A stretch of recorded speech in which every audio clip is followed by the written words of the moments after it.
Jay wiped the sweat from his forehead as he crawled through the maintenance tunnel.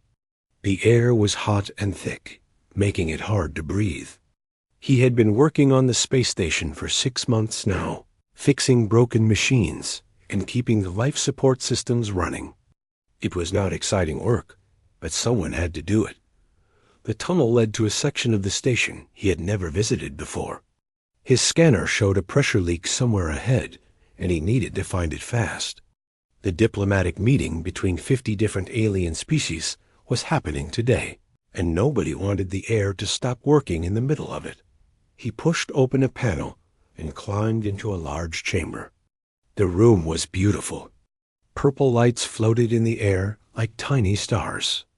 The walls seemed to be made of crystal that shifted colors when he moved.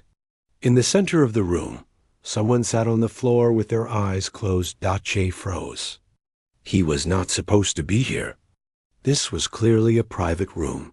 The figure opened her eyes and looked directly at him. She was tall, taller than any human, with skin that shimmered like mother of pearl. Her eyes were completely silver, with no white parts at all. She wore flowing robes that seemed to be made of liquid metal. Jay knew immediately that she was Valoran. He had seen pictures of them in the embassy files. But this was not just any Valoran. The way she held herself, the golden crown floating above her head, the intricate patterns on her skin that glowed with inner light. This was their queen, Queen Hana, ruler of 17 star systems, one of the most powerful beings in the galaxy. And Jay had just interrupted her private meditation. He tried to speak, to apologize, but no words came out.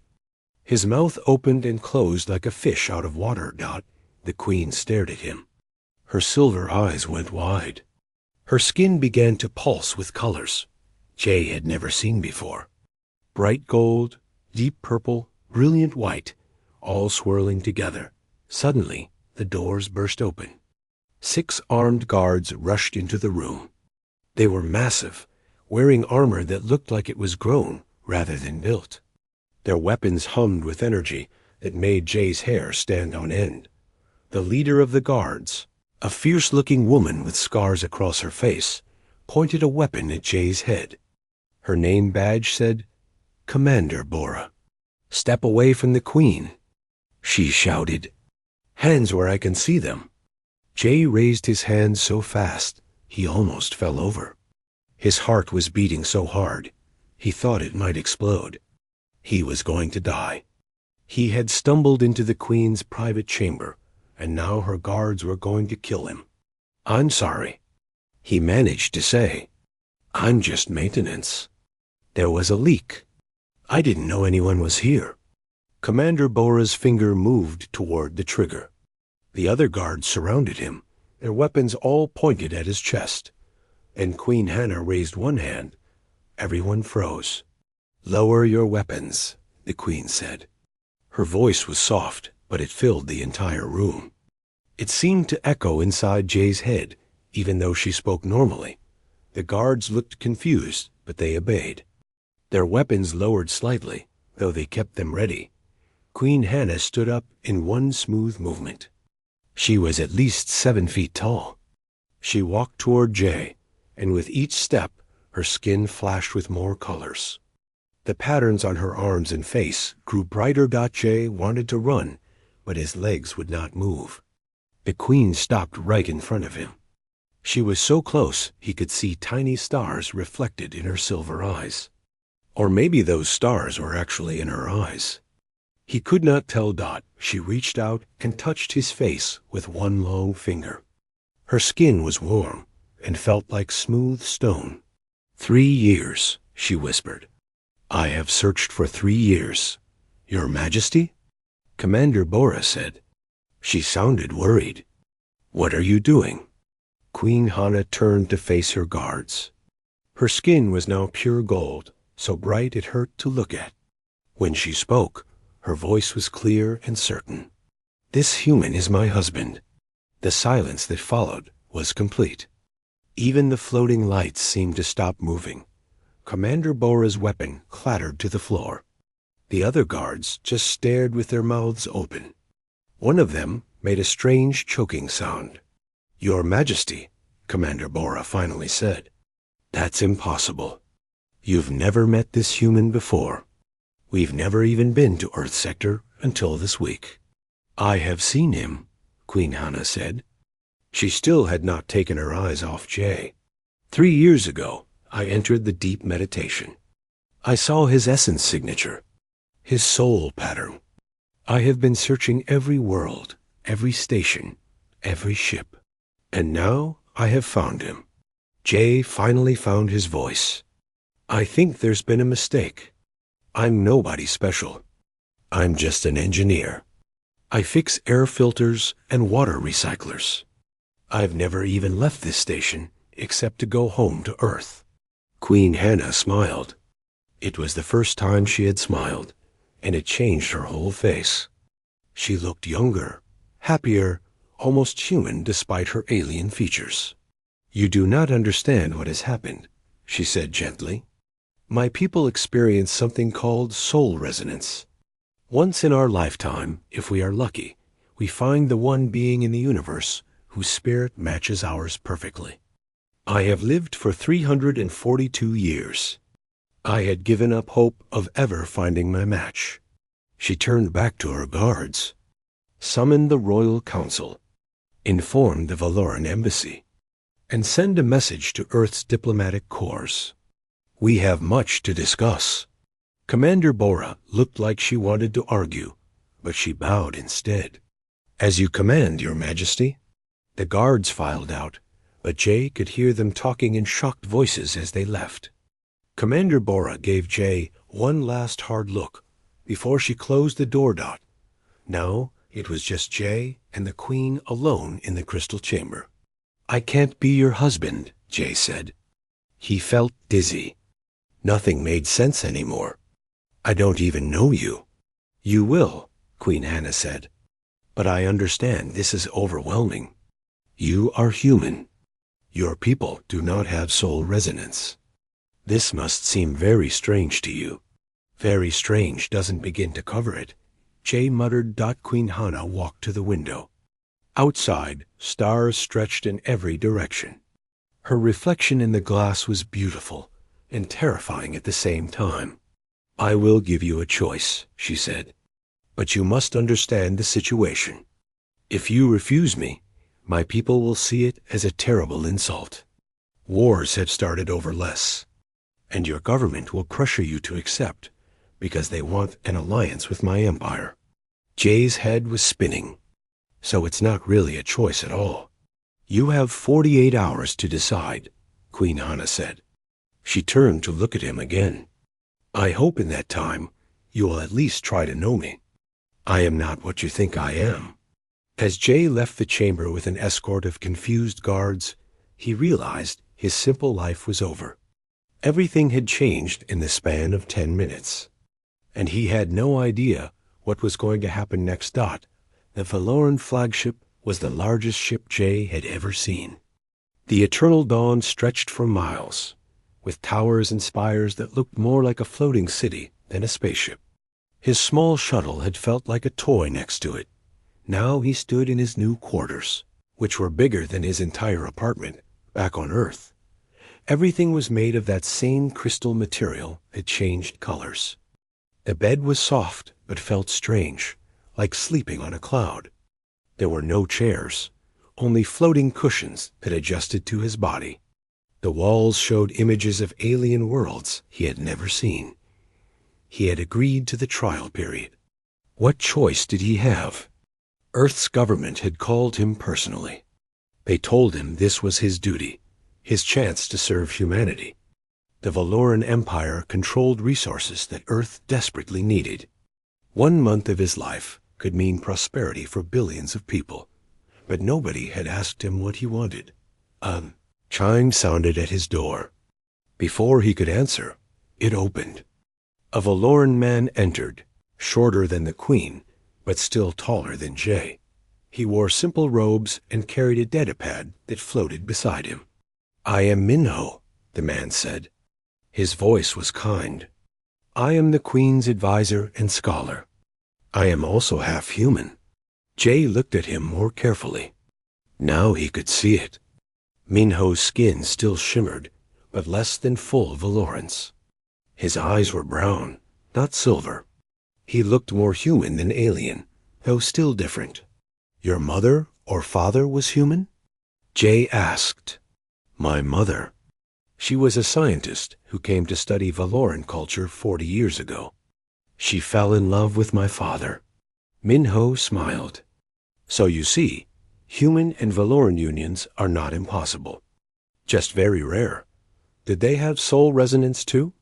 No, they had something simpler. They had choice and time and friendship that grew into love.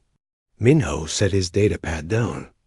I am here to help you understand our ways and to answer your questions. I know you must have many. Jay sat on the edge of the strange bed. Why me? I'm nobody. I fix machines.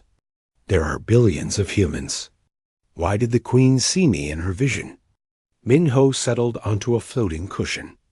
That is the mystery of soul resonance. It does not choose based on power or status or wealth. It chooses based on something deeper. Compatibility of spirit, we call it. The Queen's essence and yours fit together like two pieces of a puzzle. But I don't feel anything special, Jay said. Shouldn't I feel something if we're supposed to be perfect for each other? Humans are not telepathic. You cannot sense what she senses. But perhaps, in time, you will feel it in other ways. Minho pulled up images on his datapad. Let me tell you about soul resonance. It has happened only 47 times in all of Valoran recorded history. Every single bonded pair changed our civilization. They brought new ideas, new ways of thinking, peace where there was war. Jay looked at the images. They showed different Valorans with their bonded partners. Most of the partners were Valoran too, but a few were other alien species. None were human. What happens if I say no after the month? Jay asked. Minho's expression grew serious. The Queen would accept your choice, but her heart would break, and the political consequences would be severe. Many in our empire already oppose closer ties with humanity. They see humans as too young, too aggressive. If you reject the Queen, it will confirm their fears. Over the next days, Jay tried to learn Valoran customs. It was harder than he expected. Valorans communicated partly through telepathy, sharing emotions and thoughts directly. When they spoke to him, they had to slow down and use only words, which frustrated them. They expressed emotions through their skin colors. Red meant anger, blue meant sadness, gold meant joy, purple meant love. But there were hundreds of subtle shades that Jay could not read. He kept accidentally insulting people without knowing it. The food was terrible. Valorans ate crystals that dissolved on the tongue, releasing nutrients. It tasted like eating rocks. Jay missed rice and kimchi and real food so badly it hurt. He felt alone in a ship full of thousands of beings. Then Queen Hana invited him to dinner. She had prepared human food. Real food. There was rice, soup, vegetables, even fruit. Jay almost cried when he saw it. I had it brought from Earth, she said. I know our food is difficult for humans.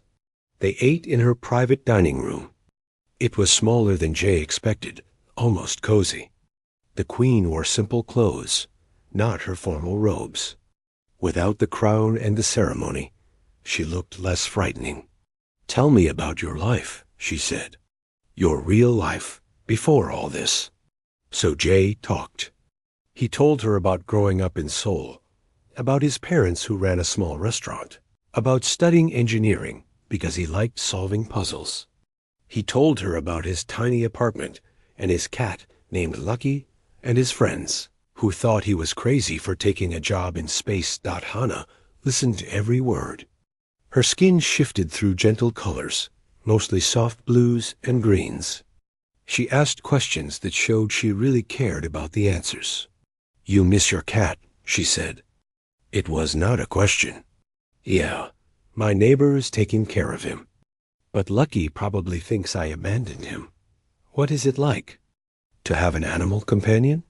Jay tried to explain how Lucky would curl up on his chest and purr, how the cat always knew when Jay was sad and would headbutt his hand until he smiled. "I have never had anything like that," Hana said softly. "We Valorans are always connected through telepathy. We are never truly alone, but we are also never truly private. Is that why you said I create a quiet space?" Jay remembered her words from their first meeting. Yes. Hana's skin flashed with colors Jay was starting to recognize as relief. "Your human mind is close to telepathy. When I am near you, for the first time in my life, my thoughts are my own.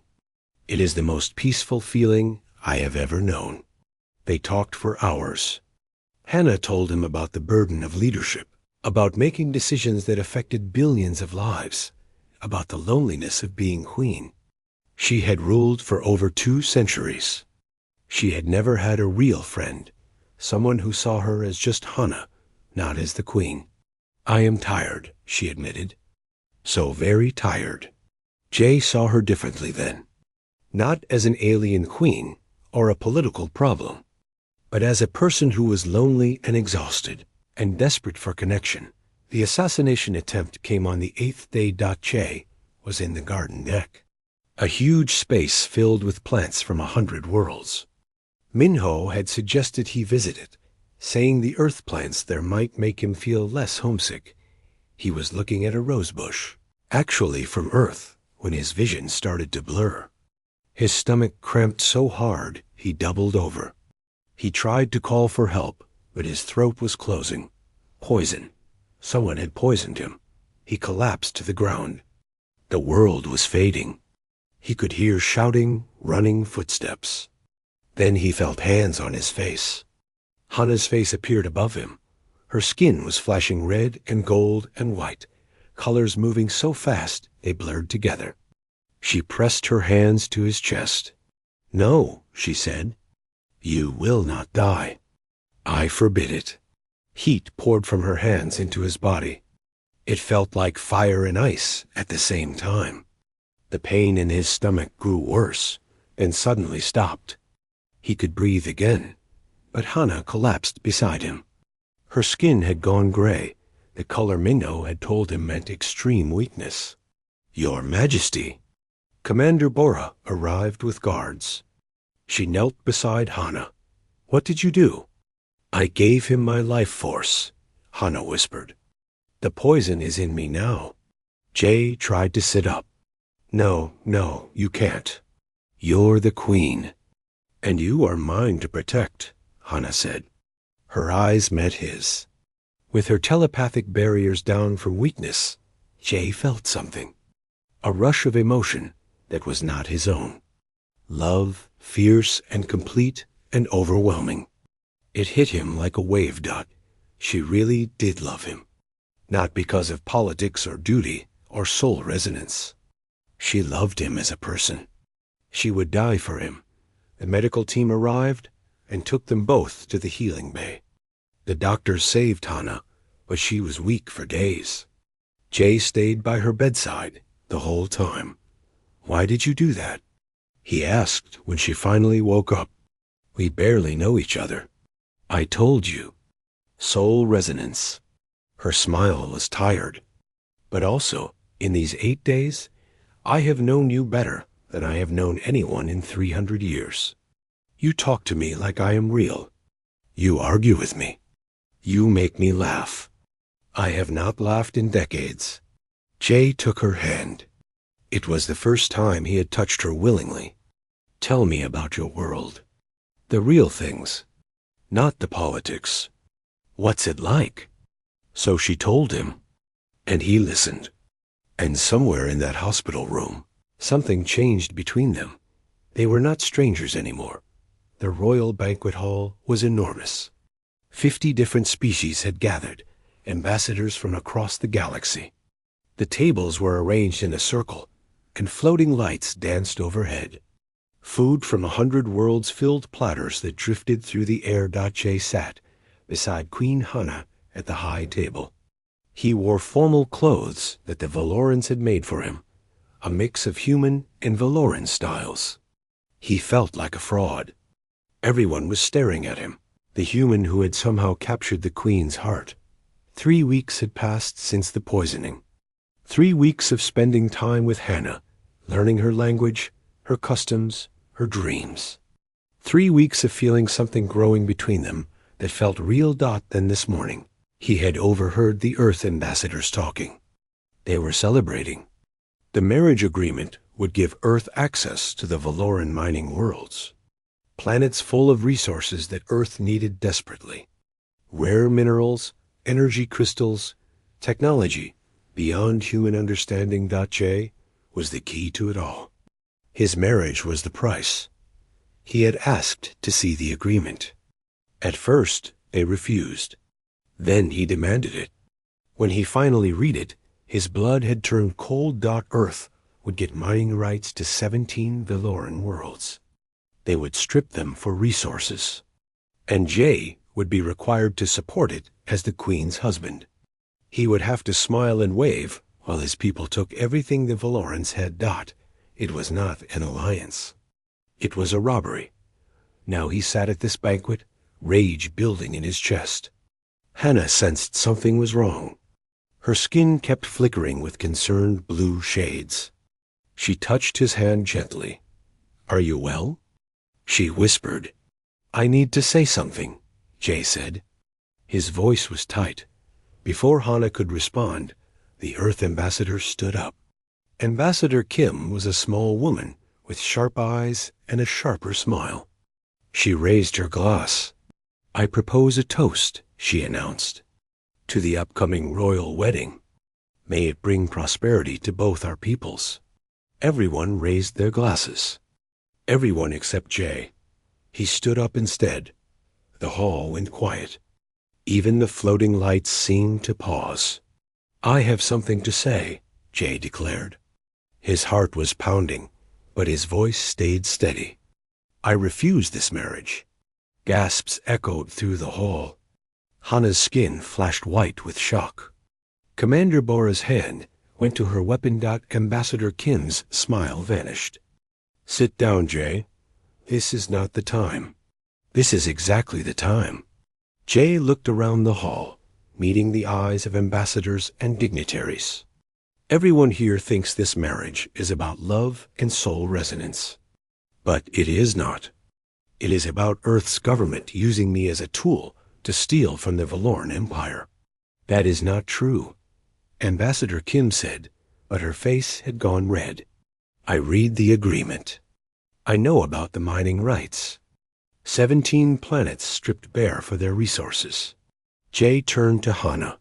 Her skin was shifting through colors so fast it hurt to look at. Your Majesty, I am sorry. I have enjoyed our time together. I think I could love you. Maybe I already do. But I will not be part of this. I will not help my people rob yours. The room exploded into noise. Aliens were shouting in languages Jay did not understand. The Earth delegation looked furious. Several Valoran nobles stood up, their weapons humming to life. Commander Bora stepped forward. You dare insult the Queen? You dare refuse her in front of the entire galaxy? I am not refusing her, Jay said. I am refusing to be a political pawn. There is a difference. All eyes turned to Queen Hana. She sat very still. Her skin had gone completely silver, a color Jay had never seen before. In Valoran culture, Minho had told him silver meant absolute decision. The moment before irrevocable action, everyone expected her to order Jay's execution. A human did not insult the Valoran queen and live. Instead, Hana stood up. She removed her crown. The golden circle that floated above her head descended into her hands. She set it on the table. I abdicate, she said clearly. Temporarily. My sister Sora will rule in my place." The hall erupted again. This time the shock was even greater. A Valoran queen had not abdicated in over 1,000 years. Princess Sora stood up from her seat. She looked terrified. "Sister, what are you doing?" "You wanted me to choose duty over happiness," Hana said. "You wanted me to marry for politics and treaties. But I am tired of duty. I am tired of being a tool for other people's plans." She looked at Jay. This human is right. He should not have to marry for politics. And neither should I. She walked down from the high table. Her robes transformed, shifting from royal gold to simple gray. Even her skin lost its luminescent quality, becoming more solid, more normal. "If Jay wants freedom from political marriage," she said, "then I will court him as an equal. No empires, no treaties. Just two people trying to know each other." Commander Bora looked like she might cry. "Your Majesty, you cannot do this. The Empire needs you. The Empire has survived for 10,000 years. It will survive a few months without me." Hana reached Jay. She took his hand. "Will you give me a chance? A real chance? No politics. No pressure. Just us."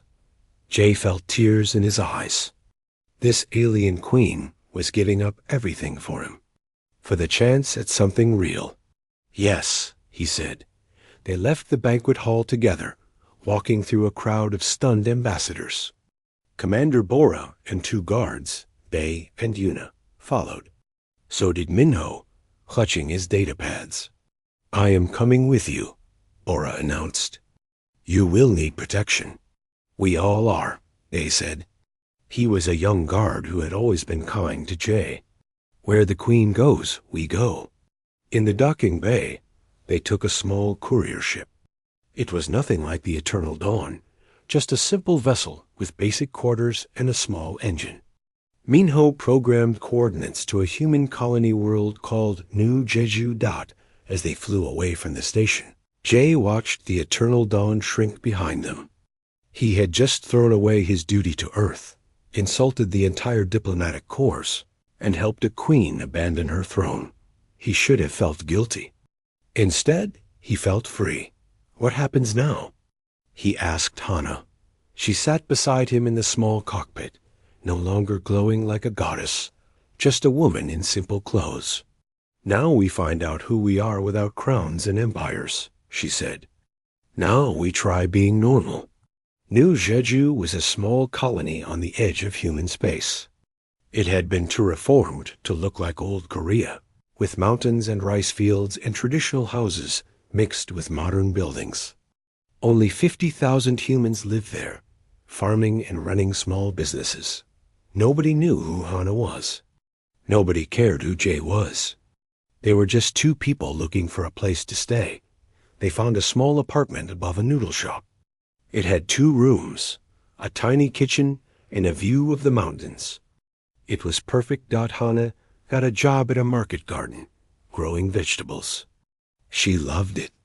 She would come home with dirt on her hands and joy on her face. Her skin bright with happiness. Jay repaired machines for local farmers. Old tractors, broken water pumps, damaged harvesters. It was simple work, but satisfying. In the evenings, they cooked together. Hana learned to make kimchi. Jay learned to prepare Valoran crystal fruits that actually tasted good when made right. They talked for hours about everything, and nothing. Hana experienced rain for the first time. She stood in the street, with her face turned up to the sky, laughing as water poured down. Jay had never seen her so happy. They went to local festivals. They watched human movies. They hiked in the mountains. Slowly, Jay taught Hana what it meant to be human, to be free, to be just Hana, not the queen, and Jay fell in love. Really in love. Not because of soul resonance or political pressure, but because of her. The way she laughed at stupid jokes.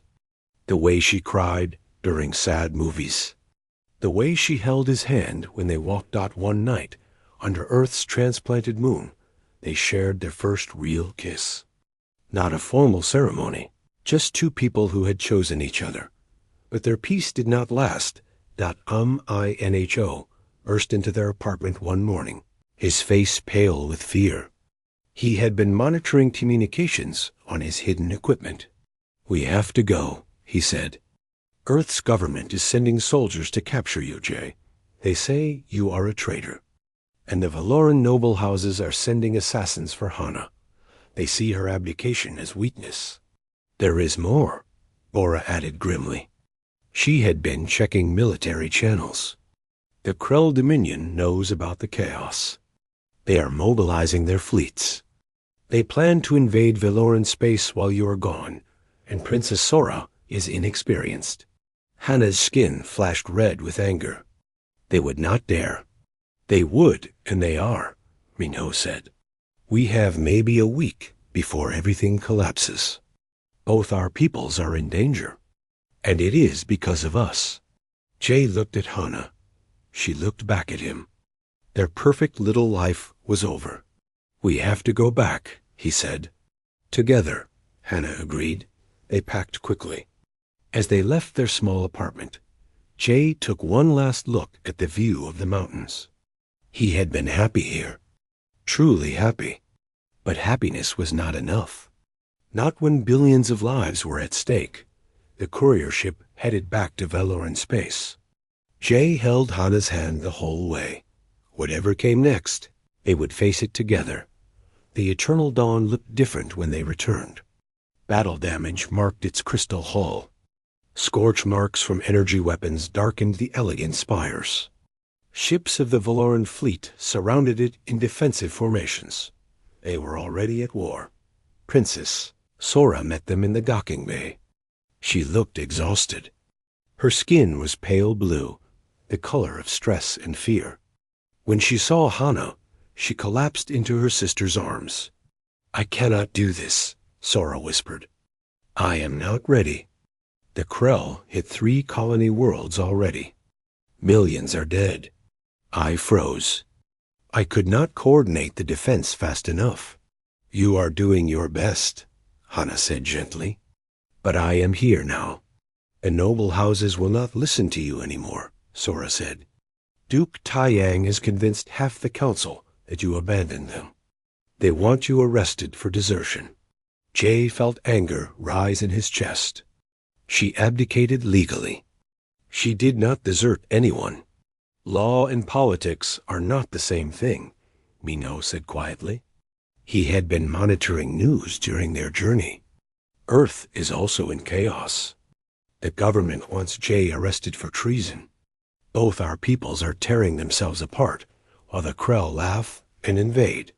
Commander Bora stepped forward. "Then we make them listen. We call an emergency summit. Force everyone to the table." "They will not come," Sora said. "They will if we make it worth their time." Jay looked at Hana. "We offer them what they really want. A solution to this mess." 6 hours later, the council chamber was full. The Earth delegation sat on one side, angry and suspicious. The Valoran noble houses sat on the other, proud and resentful. Neutral ambassadors from the Galactic Assembly filled the center, trying to keep peace. Jay and Hana walked in together. They wore simple clothes, not royal robes or formal uniforms. They wanted everyone to see them as people, not symbols. Duke Taiyang stood immediately. He was old, even for a Valoran, his skin marked with the scars of ancient battles. "This human has corrupted our queen. He has weakened our empire. He should be executed for his crimes." Ambassador Kim from Earth stood as well. "This boy is a traitor to humanity. He sabotaged a crucial alliance for selfish reasons. He must face justice." "You are both wrong," Jay said loudly. His voice carried through the chamber. "I did not corrupt anyone. I refused to be part of a corrupt deal. That agreement was not an alliance. It was theft dressed up in fancy words. We needed those resources. Ambassador Kim shouted. Then ask for them. Trade for them. Do not steal them using me as an excuse. Jay walked to the center of the chamber. I am just an engineer. I fix things. And I can see that your whole system is broken. How dare you? Duke Taiyang began. Let him speak, Hana said. Her voice was not loud, but everyone went quiet. She might have abdicated, but she was still the queen in their hearts. I want to hear what he has to say. Jay took a deep breath. He had spent the journey here planning this. Minho had helped him research. Now it was time to see if his crazy idea would work. The problem is that everyone wants to build empires, he said. Earth wants resources and power. The Valoran Empire wants to maintain control. The Krell want to conquer new territory. Everyone is trying to take from everyone else. That is how the galaxy works, Duke Taiyang said, but it does not have to be. Jay pulled up a hologram from Minho's datapad. It showed a new kind of structure, not an empire, but a network. What if we tried something different? A cooperative systems alliance. Not conquest. Not theft. Partnership. Explain, said one of the neutral ambassadors, a wise old being covered in blue feathers. Each species contributes what they are good at, Jay said. The hologram shifted, showing different species and their strengths. Humans are good at innovation. We adapt fast. We think in new ways. Valorans are good at coordination. Their telepathy lets them manage complex systems instantly. Other species have their own gifts. We share these gifts? Ambassador Kim asked. She sounded skeptical. We trade them fairly. We build things together that none of us could build alone. Jay made the hologram expand. Imagine human engineers working with Valoran telepaths to create better ships. Imagine combining our technologies instead of stealing from each other. Why would we give humans our technology? Duke Taiyang demanded. Because we would give you ours in return, Jay said. Fair exchange. No empire over another. True partners. The chamber erupted in argument. Some loved the idea. Others hated it. The debate went on for an hour, voices rising and falling. Then the alarm started blaring. A hologram appeared in the center of the room. It showed a Krell battle fleet dropping out of hyperspace near a Valoran colony world. Hundreds of ships, all armed with weapons designed to crack planets. They are hitting Velora Prime, Sora said, her voice shaking. The homeworld. 20 billion people live there. Everyone went silent. Velora Prime was not just any colony. It was the heart of the Empire. If it fell, everything fell. Sora pulled up tactical displays. Her hands were shaking so badly she could barely work the controls. I need to coordinate the defense. I need to position the fleets. She froze. The task was too big, too complex. She was not ready. Hannah moved to her sister's side. Link with me. Like when we were children. Remember? You abdicated, Duke Taiyang said. You have no authority to command the fleet. My people are dying, Hannah said. Her skin flashed deep red. I do not need authority to save them. She placed her hands on the control panel. Her telepathy reached out across space, connecting with every Valoran ship captain at once. Through that link, she could coordinate thousands of ships as if they were one being. It was the power that made Valorans such fierce warriors. But the Krell had studied Valoran tactics. They knew how to counter telepathic coordination. They were jamming the connections, creating chaos. I cannot reach everyone, Hannah said through gritted teeth. They are blocking me. Then we try something they have not seen before. Jay pulled up his own tactical display. Violorans fight with perfect coordination. Humans fight with chaos and unpredictability. What if we combine both? He started issuing orders to the human ships that had arrived with Earth's delegation. Small, fast vessels that could move in ways Veloran ships could not. He sent them in random patterns, striking where the Krell did not expect. The Krell formation wavered. Now, Jay told Hana, hit them with everything while they are confused. Hana sent the coordinated Veloran fleets in a massive strike. The combination of human chaos and Valoran precision shattered the Krell attack formation. But more Krell ships were coming. This is only the first wave, Bora said. She was monitoring long-range sensors. 3 more fleets are heading here. We cannot win a straight fight. Then we do not fight straight, Jay said. He looked at the tactical map, his engineer's mind seeing patterns others missed. We need to hit their command ship. Cut off the head, and the body dies. Their command ship is in the center of their fleet, Sora said, surrounded by hundreds of warships. It is impossible to reach. Impossible is a human specialty, Jay said. He turned to Bora. I need a strike team. Small, fast, crazy enough to try something suicidal. Bora smiled for the first time in days. It was not a nice smile. I know just the team. 2 hours later, Jay stood in the armory of a small assault ship. Around him were 6 people. Commander Bora, Guards Day and Yuna, Minho, who insisted on coming, and 2 human special forces soldiers who had volunteered. They wore light armor, carried weapons that could punch through Krell shields, and had absolutely no backup plan. This is insane, one of the human soldiers said. Her name was Private Lee. That is why it might work, Jay said. He checked his own weapon. He had never fired a gun before this week. Minho had taught him the basics. He was not good, but he could point and shoot. Hannah appeared in the armory. Her skin was pale from exhaustion, but she looked determined.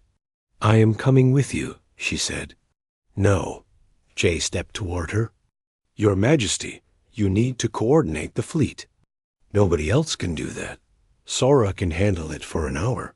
Hana picked up a weapon. You are going to the most dangerous place in the battle.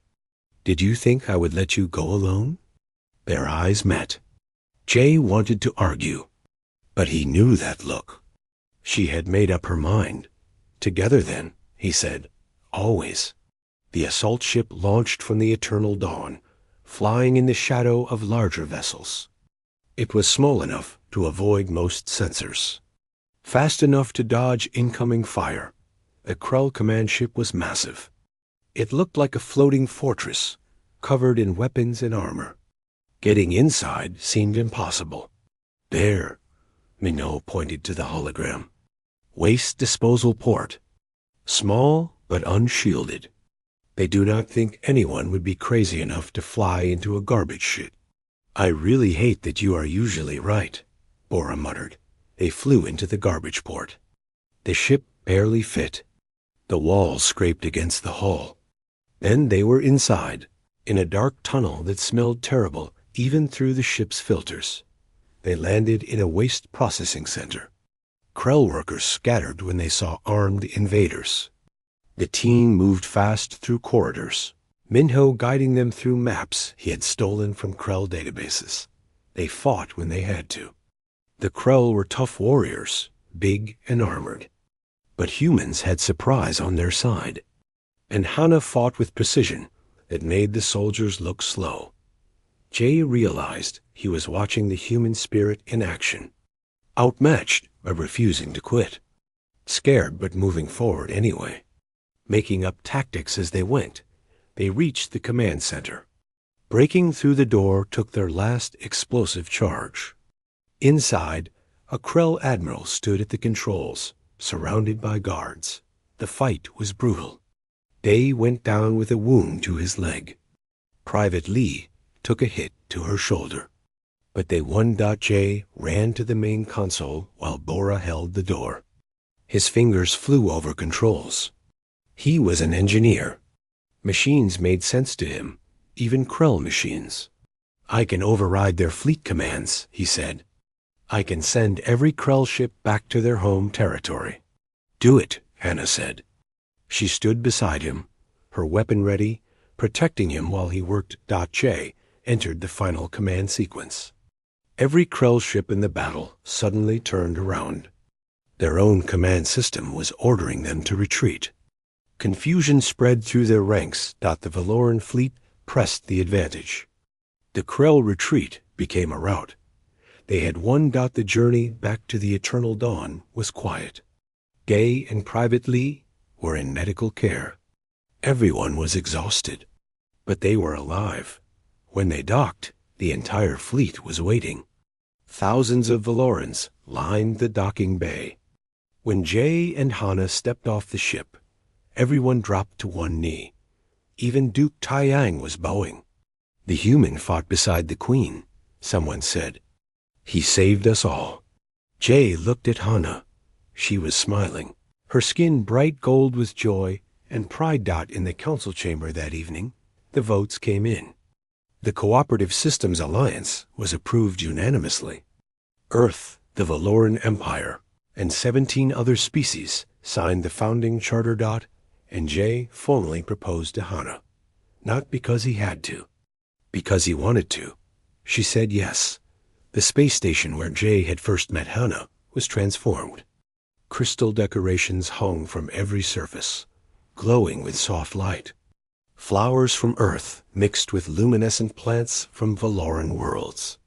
Ships from 50 different species filled the docking bays, each one carrying guests for the wedding.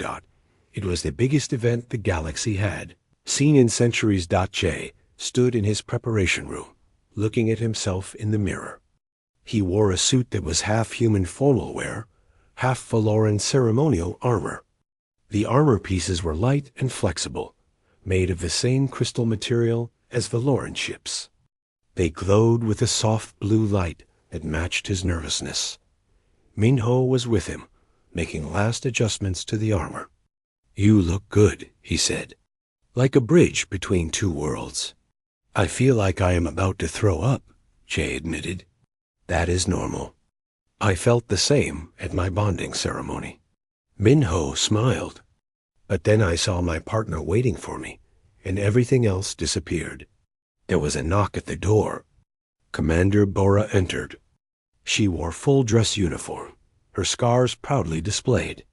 She had become one of Jay's closest friends over the past months. The guests are ready, she said.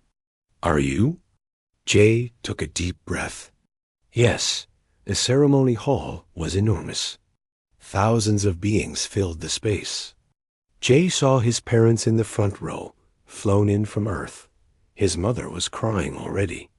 His father looked proud and terrified at the same time. Then he saw Hana. She walked down the aisle between the seats. Her skin shifted through every color of joy and love. Her robes were made of flowing light that changed with her emotions. No crown floated above her head. Instead, flowers from both their worlds were woven into her hair. She was the most beautiful thing he had ever seen. The ceremony mixed human and Valoran traditions. A human priest spoke words about love and commitment. A Valoran elder led them through the telepathic bonding ritual. That was when something amazing happened. During the ritual, Hannah opened her mind completely. It was supposed to be a symbolic gesture. Humans could not connect telepathically. Everyone knew that, but Jay felt something. A warmth in his chest. A sense of Hannah's presence in his mind. Not words, but feelings. Her love for him, clear and bright and overwhelming. The Valoran elder's eyes went wide. Impossible, she whispered. The human is connecting. Murmurs spread through the crowd. Valoran scholars pulled out instruments, scanning Jay frantically. The readings showed what should not be possible. A partial telepathic bond was forming between Jay and Hana. How? Someone asked. An old Valoran scientist stood up. We have been studying this. Humans who spend prolonged time near Valorans are showing changes. Nothing physical, but their minds are adapting. awakening abilities we thought they did not have. We are evolving, Mignot said quietly. Both our species. Through contact and cooperation. Jay barely heard them. He was lost in the connection with Hana. It was not as strong as Valoran telepathy, but it was real. He could feel her joy, her love, her hope for their future. They spoke their vows. Jay promised to stand beside her, to be her partner in all things, to choose her every day for the rest of his life. Hana promised to honor his humanity, to never let duty come before their bond, to build a future together worth believing in. When they kissed, every Valoran in the room felt it through their telepathic network. A wave of pure joy that spread like light. The celebration lasted 3 days. There was food from 100 worlds. Music that mixed human instruments with Valoran crystal harmonics. Dancing that looked chaotic but felt perfect. Jay's parents met. Hana.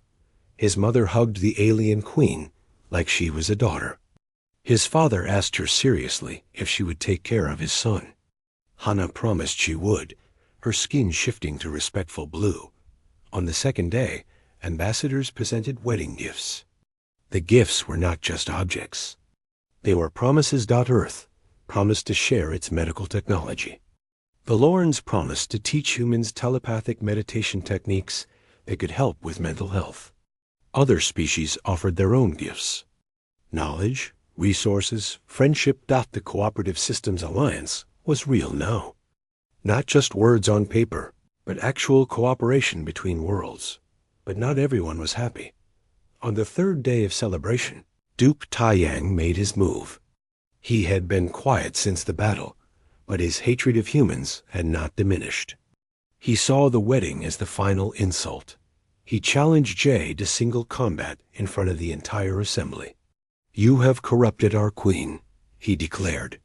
"You have weakened our empire with your soft human ideas. I demand the right to challenge you for leadership." The hall went silent. This was an ancient Valoran tradition. Any noble could challenge for position through combat. If Taiyang won, he could demand that the marriage be annulled. "You cannot fight him," Hana said urgently. "He has 300 years of combat experience. He will kill you."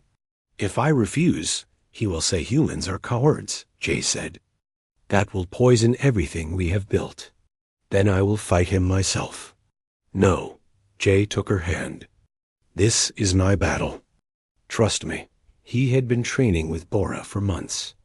She had taught him to fight using a mix of human martial arts and Valoran energy weapons.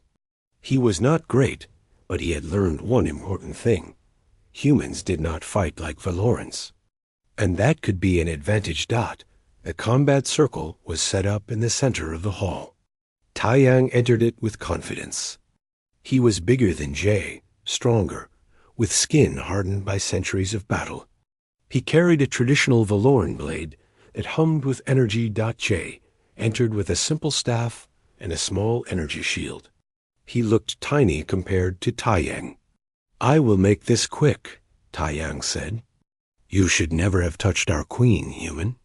The fight began. Taiyang attacked with brutal efficiency. His blade cut through the air fast enough to leave after images. Jay barely dodged. The crowd gasped as the blade passed inches from his head, but Jay was not trying to match Taiyang's strength. He was doing what humans did best. He was adapting. Valorans fought with perfect form, centuries of training making their movements precise. But that also made them predictable. Jay fought wild, messy, changing tactics every second. He dove under a swing and swept Taiyang's legs. The old Duke stumbled. Jay hit him with the staff. It was not a strong hit, but it was unexpected. Taiyang roared and attacked harder. But now he was angry. Angry people made mistakes. Jay led him around the circle, dodging more than fighting. He was smaller and faster. He used that. When Taiyang overextended on a thrust, Jay trapped the blade with his staff and hit the Duke's wrist with his shield. The blade fell from Taiyang's hand, Before the Duke could recover, Jay pressed his shield to Tai Yang's throat. The energy hummed against the Duke's skin. "Yield," Jay said, breathing hard. Tai Yang stared at him. Rage and disbelief warred on his face. Then, slowly, he lowered his eyes. "I yield." The crowd erupted. Even the Valorans who had opposed the marriage were impressed. A human had defeated one of their greatest warriors. Jay helped Tai Yang to his feet. "I do not want to be your enemy," he said. "Join us. Help us build something better." Tai Yang looked at him for a long moment. Then he placed his fist over his heart in a Valoran salute of respect. "You have the spirit of a warrior," he said. "Perhaps humans are not as weak as I thought." It was the closest thing to an apology Jay would get. He took it. 5 years passed. The Cooperative Systems Alliance grew to 50 member species. Trade routes opened between worlds that had never spoken before. Technology was shared. Cultural exchanges happened on thousands of planets. Children born in mixed communities showed abilities nobody had expected. Human children developing telepathic sensitivity. Valoran children learning to think in the chaotic creative ways humans did naturally. Hybrid abilities that combined the best of both species. Jay and Hana had 2 children of their own. Isla was 3 years old. She had her mother's silver eyes, but her father's smile. She could speak telepathically with her mother, but preferred to talk out loud like her father. She was curious about everything, asking endless questions. Tay was 1-year-old. He had his father's dark hair and his mother's color-changing skin, though his colors were softer, more pastel. He had inherited his mother's empathy and his father's stubborn determination. J was now the chief coordinator of the Alliance. It was a fancy title for a job that mostly involved solving problems and making people from different worlds work together. He was good at it. Hana had transformed the Valoran Empire into a constitutional monarchy. She still ruled, but now she had to listen to elected councils from all the Valoran worlds. It made her job harder, but also better. She was not alone anymore. They lived on the new Alliance Station, a massive structure built together by 50 species. It was a symbol of what they could accomplish when they worked as partners instead of rivals. On the 5th anniversary of their marriage, Jay and Hana stood on the observation deck. They watched ships come and go. Human vessels, Valoran cruisers, Krell traders who had joined the Alliance after seeing its success, dozens of other species, all flying together. Their children played nearby. Isla was teaching Tay to make his skin change colors. Minho and Bora watched them, both smiling. "Do you ever regret it?" Hana asked. Her hand was in Jay's. They rarely used their telepathic bond in public, preferring the simple human gesture. Regret what? That day in the maintenance tunnel. If you had run away instead of standing there like a scared rabbit, none of this would have happened. Jay laughed. "I was definitely a scared rabbit. But no, I do not regret it. Do you?" "Never." Her skin shifted to deep gold. "You changed everything." "We changed everything," Jay corrected. Together. Isla ran over and grabbed her father's hand. "Papa, can we go see the Earth sector? I want to meet Lucky." The cat had become somewhat famous. He was old now, but still alive. Earth's embassy kept him in their section of the station as a mascot. "Sure, Princess," Jay said. He picked up Tay with his other arm. The boy immediately grabbed his father's hair dot as they walked through the station. Beings from 100 worlds nodded to them. Some bowed. Others waved. Children of different species played together in the parks. This was the future they had built. Not perfect, but better. Not an empire built on conquest, but an alliance built on choice and respect. Jay thought about that day in the crystal chamber, when an alien queen had looked at him and said impossible words. When his whole life had changed in an instant, he had been nobody special. just an engineer who fixed air filters. But he had become something more. Not because of destiny or fate or soul resonance, though that had started it. He had become something more because he chose to be. Because when faced with an impossible situation, he had not run away. He had stood his ground and demanded something better. That was the human spirit. That was what his species brought to the galaxy. Not just technology or innovation, but the stubborn belief that things could change. That impossible was just a challenge waiting to be overcome. Hana squeezed his hand. Through their bond, he felt her love and pride and joy. "What are you thinking about?" she asked. "That I am the luckiest man in the galaxy," Jay said. "That is the first thing we have agreed on," Hana said with a smile. They walked on together, their children between them, moving through a station built by the cooperation of 50 worlds. Behind them, the galaxy stretched infinite and full of possibility. The future was bright, and they would face it together, one day at a time, building something worth believing in. The end of one story. The beginning of a new era.